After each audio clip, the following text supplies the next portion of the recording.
What's up, War Report family? It's game day, Auburn versus Missouri. Let's go.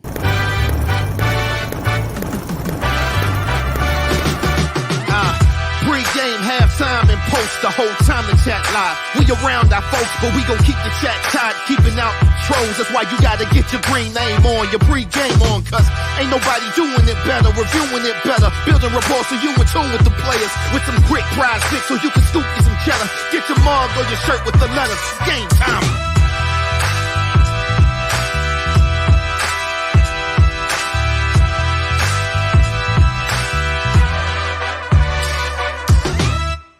What's up, War Report family? We are back with another edition of the War Report pregame, Auburn versus Missouri. This is brought to you by our folks at prizepicks.com. Now, if you've never been on our pregame show before, we get each one of these kicked off talking about prize picks and putting together our card. So today, we got some extra action for you guys today. It's going to hit hard. Stick with me. Once you log into Prize Picks, hit that search button right here. We're going to type in, we're going to start typing Stetson. We're going to find Stetson Bennett, and we're going to choose his fantasy score. So we're going to select Stetson. It's going to populate over here on our card. Next, we're going to get a little Tank Bigsby action going. So I want you to get here, type in Tank. You're going to see him. We're also going to choose his fantasy score. Now, we're going triple fantasy score today here. Type in Rogers. You're going to see Will Rogers here. We're going to choose his fantasy score. We're going over on everybody today. Hit more, and more. We're going to put $25 in on our card, and we are going to submit our entry. We're not going to post it on Discord because they don't sponsor us. Guys, I'm going to bring in B. Will, C. Dub. Guys, it is game day. Auburn versus Missouri. Auburn versus quite possibly the worst team in the SEC. Auburn has a winning record, 2-1. Auburn is 2-1. Auburn has only lost one game. Did you catch the quite possibly, B. Will? I caught that. All right, so they got to win this one, right? Let's just jump right into this. Auburn has to win today, do they not? What are the keys to winning, and is there any form of winning this game that causes even more consternation for the fan base? Oh, yeah. If it's a bunch of INTs, then everybody's still just as worried. Even if we won. Turnovers. Turnovers are going to sink us. Actually, I've been looking at some advanced stats. Our passing game has not been bad. Our passing game is middle to top third of the pack. Our QB completion percentage is middle to top third of the pack. The turnovers are single-handedly sinking us. And the offensive line pressures are the worst by far on for the passing game. So you see how the turnovers can be caused by the pressure. So that correlation is understood. But if we lose with the QBs running for their lives and turning the ball over, if we lose it all, let's be clear. If we lose it all, that is the end of the Brian Harsin era. Yeah, it's over. It's this done. team is too bad. We have far more talent than they do. And it doesn't matter that Drinkowitz has been there a couple of years, there SEC school. No, we should not be on par. It should never be a single touchdown spread for us over a team as bad as Missouri. It's a bad sign. If we lose, it is the start of big changes way early. I think the touchdown spread is about, what the guys who make the odds don't know about our quarterback. That's true. They just don't know, Yeah. Hey, listen, can these guys score enough for this to be more than a touchdown spread? Caesar, Brian says it's all bad. It's all bad. What say you? That's not what I said. Brian says a panic in the streets, riot. What say you? Well, have you been around the past week? It's been pretty close to that. I think the offense is what people are going to be paying a lot of attention to because Brian Harsin is an offensive guy, right? And so we need to see some form of life on this offense. And a lot of the things that we've complained about, turnovers, and even the constant substitution of quarterbacks, I don't expect that to happen this week because you're down to your last two scholarship QBs. So right. I would expect you to get these guys the snaps that they need, starting with Robbie Ashford. I expect Holden Gardner to get in there at some point because Robbie could break a long 40, 50-yard run. Who knows? May need to come out to the sideline for a breather. But I just think that even in a win, if the offense doesn't look like it gives fans hope that we can be able to field a productive, competent offense against the likes of an Ole Miss, an LSU, an Arkansas, I think there will still be panic even in a win. Yeah. And so I think we need to see a hard reset coming off of last week against Penn State, today against Missouri, where you have an opportunity to reset and establish your identity and get some confidence with your young QBs. Right. Want to get to a few comments here before we get back into the discussion. Frankie says, got my gummies yesterday. I'm so ready. Let's go. Listen, this is a very important game day routine. Hit rogueshop.com and get those gummies. Use code RAPPORT to get 15% off. Use code WARREPORT for 25% off all that extra gooey goodness while Auburn makes us all suffer mightily. I'm about to say, I don't want that to be a game day routine, because if it is, that means we are routinely losing or about to lose. I don't want that to be the case. I want to stock up once and have a nice season and only have to buy more if we're doing bad. Or barely winning in true Auburn fashion. So that's true. It is what it is. Yeah. We won a championship being stressed out. Where was Rogue Shop in 2010? Yeah. It wasn't like that LSU championship where it was just like, oh, we're blowing everybody out. This is fun. No. It was, we're down 21 like 4 times in the season. We need Cam to save us. I want to thank Bass Shaker TV for joining as a member. We appreciate you. This is really important, guys. If you are not a member of the War Report, you can become one. You can do so by going to our YouTube page, hitting that join button. Our halftime and our post game will be member only. So if you're chatting right now and you don't have a green name, get yourself one before halftime so you can get in on the conversation and the giveaways that we do on those segments. Jumping back here to a couple more comments. Ed Darby, good to see you, man. I believe our offense is capped at 21 to 24 points. I think Vegas agrees with you, thus the 7-point spread. Donald Crenshaw, let's go, War Damn Eagle. I must admit, I'm afraid for Coach Harsin if we get this L. I think that is a very common sentiment. Yeah, for sure. Yeah. Cleveland Brown, again, get your gummies ready, y'all. Rogue Shop, hit them up. Let's talk about quarterback for a little bit, guys. This should be the Robbie Ashford show. Should be. Yeah. Right. TJ Finley is from, unless they pulled an okie doke on us, is not going to play today.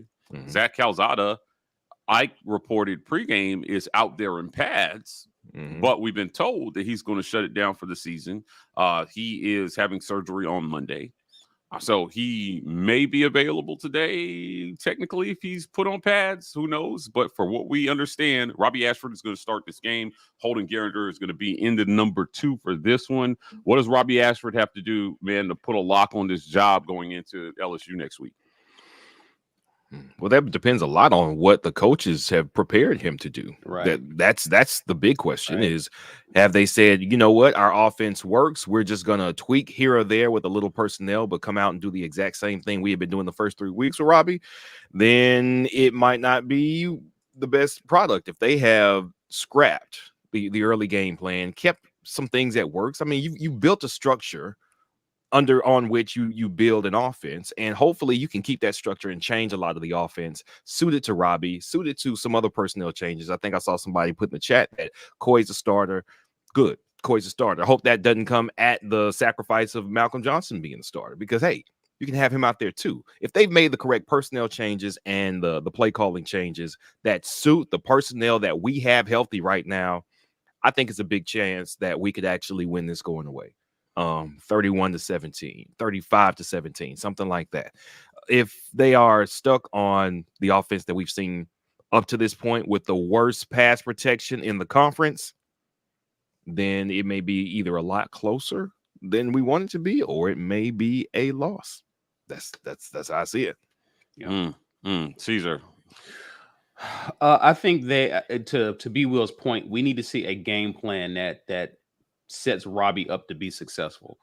There's a lot of throws he made behind the line of scrimmage There's a lot of short throws. I think they need to get him started out. I think they need to expand the offense in terms of giving him better screens, short throws, to get him some easy throws so that he can get comfortable within the offense.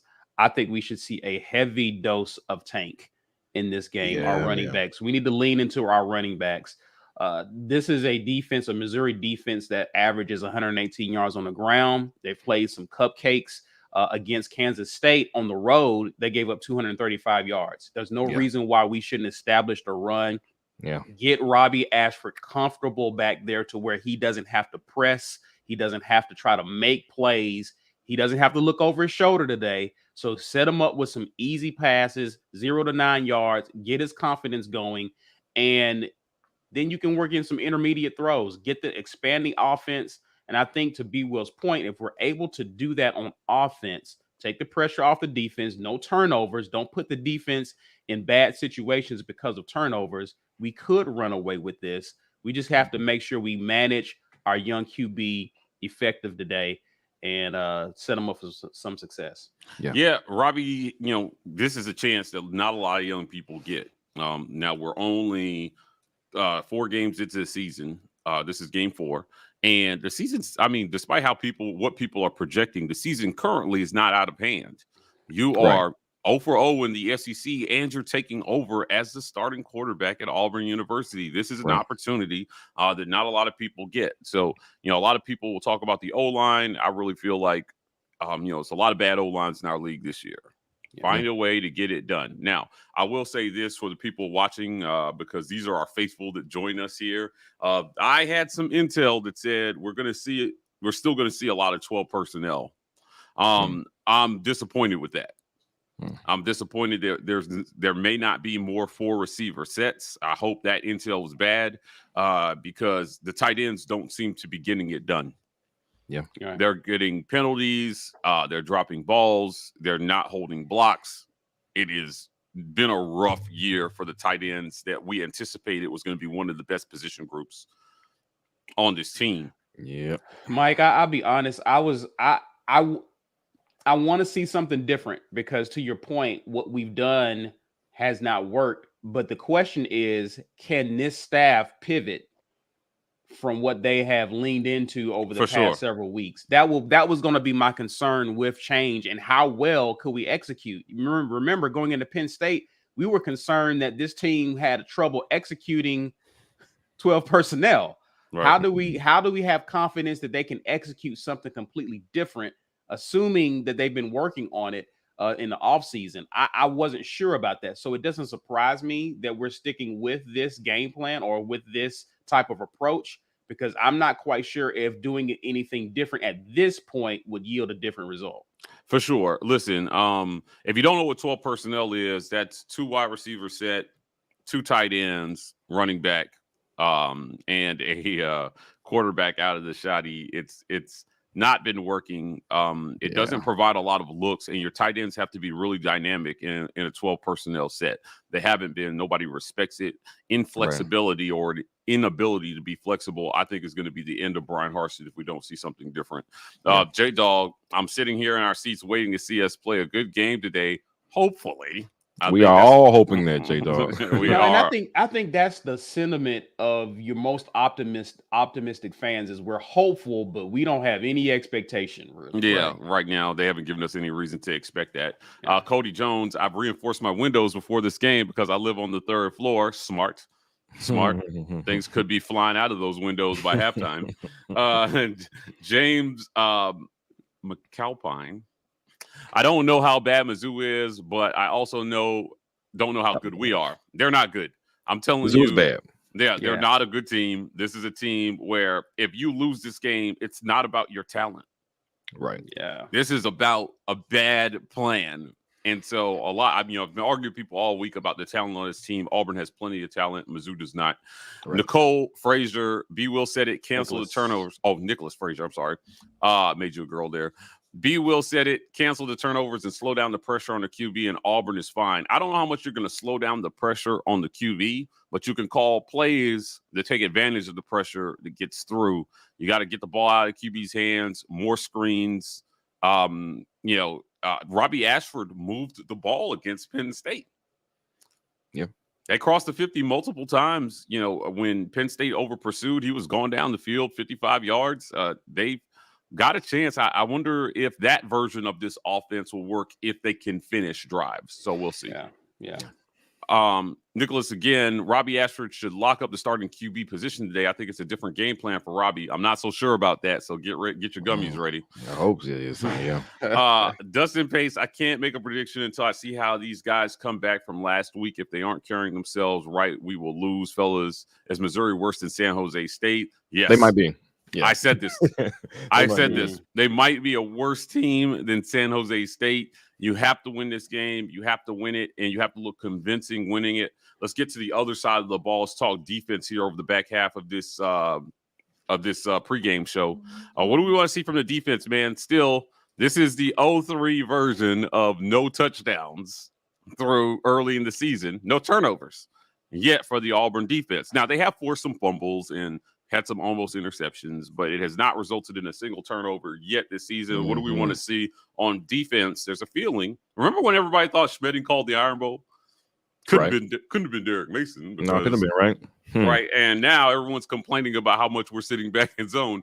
What do we need to see on defense to feel good about this one? Better linebacker play. The linebackers were constantly out of position last week, and it was wild to me to see some of our senior laden guys on that team, on that position group, just constantly not handle their gap responsibilities. I don't want to see Missouri run the ball. I don't want to see anyone run the ball on us the way that Penn State did. But Missouri should never run the ball with that type of success. And all the pressure should be on their QB to have to make plays. If we can get them in the 3rd and long situations and then get off the field, I'm happy with that, even if we don't get turnovers. That's pretty much it. I don't want to see us. I don't want to see us getting gashed, especially on the ground. And I don't want to see long 3rd down conversions. That is something that we had saw at times, even leading up to Penn State.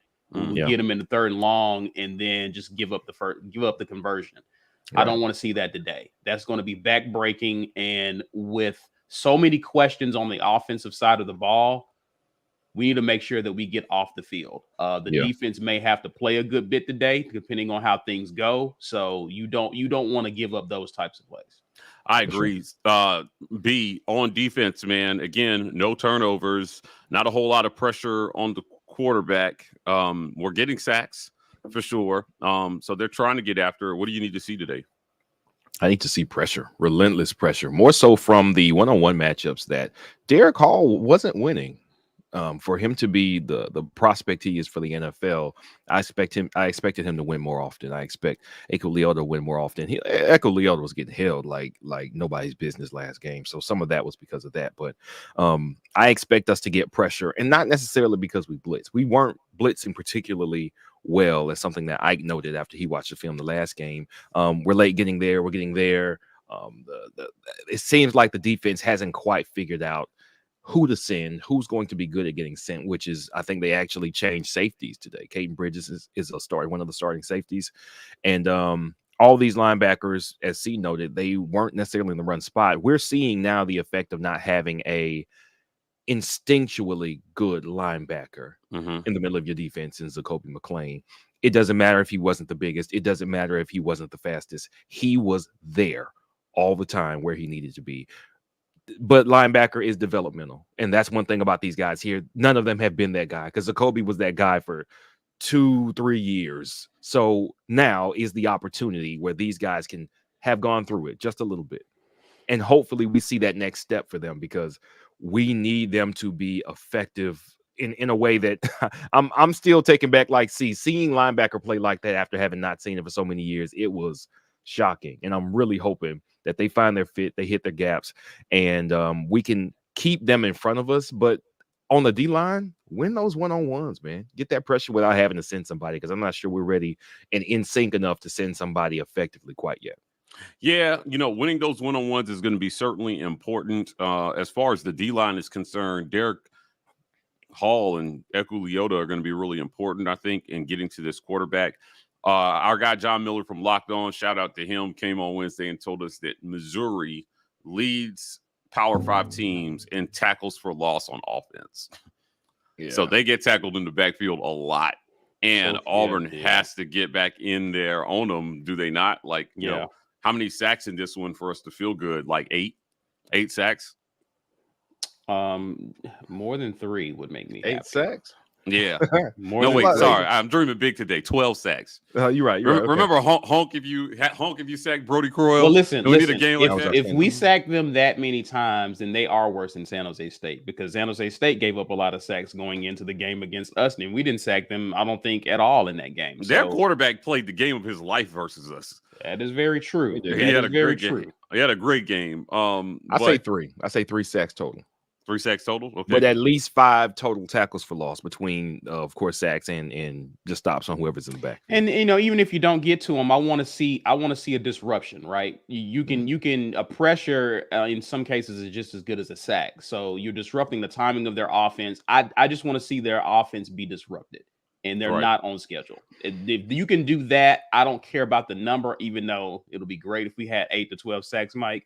But I definitely just want to see us. I want to see us win and win the line of scrimmage today. That's all. We did not do that at all last week, so it'll be a welcome change to see that this week. Shifting gears here a little bit, going back to the offensive side of the ball, Holden Gertner is going to be the number 2.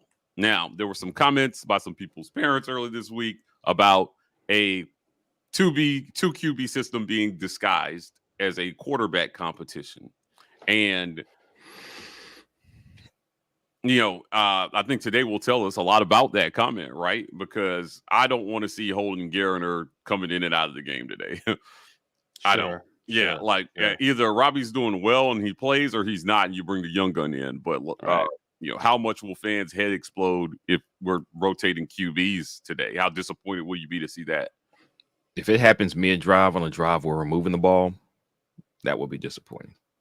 If it's 2nd and 5 and then you bring Holden in there, that would be disappointing. If it's 3rd and long, and maybe you're saying, I don't want to say that it's a knock on the coaches and what they've done in prepping, but I feel like if you didn't have some long yardage plays prepped for this game this week with Robbie as the QB, then we're not quite living up to the billing. We need to prepare one guy to do everything. And even if he's not good at it, he's not going to get better at whatever he's weak at unless he actually executes it. They have to take their lumps. All these guys are new to this. Robbie's new to it. Calzada would have been new to it. Holden Gertner is definitely new to it. It's not going to look perfect. We can win this game with what we are actually good at, which statistically, we are middle of the pack offensive line running the ball, and Tank and Jarquez are doing an outstanding job of making people miss. We should be running the ball down their throats. I would be disappointed if we throw more than 25 times this game. We should not throw more than 25 times for any combination of QBs. It should not matter. We should be running the ball down their throats. Yeah, for sure. Yeah, Mike, you remember back in NCAA where you used to be able to substitute a player based on the formation? It feels that's what Auburn is doing, and it's not a video game, right? That works on PS5, but these kids need to get into a rhythm. They are still learning this offense. The quarterbacks that you have playing today have not been here a whole year. So it's important that you get them comfortable and into a rhythm. You can't have and let's be clear. It wasn't fair when you had Finley out there. Right. Yeah. Right. So it's definitely not going to be fair to these young kids who you're not quite sure has a grasp on the offense. The biggest compliment you gave TJ Finley was that he understood the offense. It was like having another coach out there. So I understand that combined with Robbie Ashford's athleticism, why you'd be tempted to try to execute or call this 2 QB system. Yeah. That's gone now. So you're going to have to develop and get your kids some work and get them the confidence or the ability to establish drives. Yeah, no 2 QB system. That shit is whack. We don't want to see it. Let one guy play now. But again, this will tell us a lot about whether Harsin and his staff are going to be flexible with the plan, or if they feel like it's still just execution and guys need to execute better. Yeah. I'm not sure many people are in the latter camp. Daniel Owen, just in case this offense don't get going, I've already been to the Rogue Shop. I'll be all right. War Damn Eagle, though. Listen, visit the Rogue Shop. We appreciate that, Daniel. Yo, Malcolm, run the damn ball. I put the damn in there for you because I know you meant it. Uzi, DJ James hopefully gets an INT. DJ James has been playing ball. He is a ball player. He is a ball player. I think he's yeah. And as much as we went over what we thought what the defensive backfield was going to look like preseason, they're saying DJ James and Keontae Scott are starting this game. So that's a good sign. We got some guys in the offseason, transfers, JUCO. They are now the better performing pair of corners, and they're in the game. So that's good. That's good news. That is very good news. So DJ James, we're hoping he has a big day today. Daniel Owen again. I got beer on ice too. I've taken the kids to the park, nachos, barbecue. I'm about to have a good day no matter what. You're living the American dream. That's the attitude. Man. Daniel, where you gonna be at today, man? Send the Hattie. I know. Drop the pin. No pressure, Robbie. Just go play some sound football. I hear that. Yeah. Our guy Jazzy Joe comes in. This is Jazzy Luck Super Chat. They magic is activated. Okay, listen, we need anything. Well, we have sacrificed our goats to the gods for this one. Please do not let Auburn lose this game. Spicy Penguin with a spicy comment. Today will be the Keontae Scott show. So we're gonna see him ball on defense and special teams. I'm imagining. I would love to see it. I want to see. I want to see a good return from him on special teams today for sure. He is definitely not afraid. He is not tentative back there. He is decisive, and the boy makes moves for sure. Corey Weber, Desmond just picked Mizzou. We're good, fam. Yeah, he's been making terrible picks all season long. Screw him. He is not. He's not an Auburn. He's an Auburn hater. Our guy, Ike, is at the game. He's reporting live, so he'll be giving us reports on what he's seeing live. He also just gifted 5 memberships. So if you're watching and you're not a member and you don't have a green name, keep an eye on that email. Ike Jones maybe just gifted you a 1-month membership to the War Report. Guys, it's almost game time. We're going to give you guys a chance to settle in, get your beer, use the bathroom one last time, and prepare for whatever it is that we're about to see. Guys, really quickly, 60 seconds, score predictions. What's the final score in this one? I say 31-17. Auburn. Okay. I have 24-17. Yeah, I'm gonna pump a little sunshine here with Brian and say like 31-14. Why does it have to be sunshine? Isn't that a shame? A 2-touchdown home win over Missouri is sunshine. This is where we are. Guys, if you followed us, this is the pregame show, Auburn versus Missouri. This is presented to you by Prize Picks. They're a great sponsor. Visit prizepicks.com and use code REPORT to get that 100% match on that first deposit. Prize Picks, we've been doing pretty well. I think we split we've won 2 and we've lost 1 so far this season. But if you're following along with our picks, you're making money with the War Report. We will be back at halftime to talk about what we saw. Make sure you get yourself a green name so that you can get in on the action here and the conversation at halftime and for post game. Guys, we're signing off. We'll see you guys at halftime. Where you go? Where you go?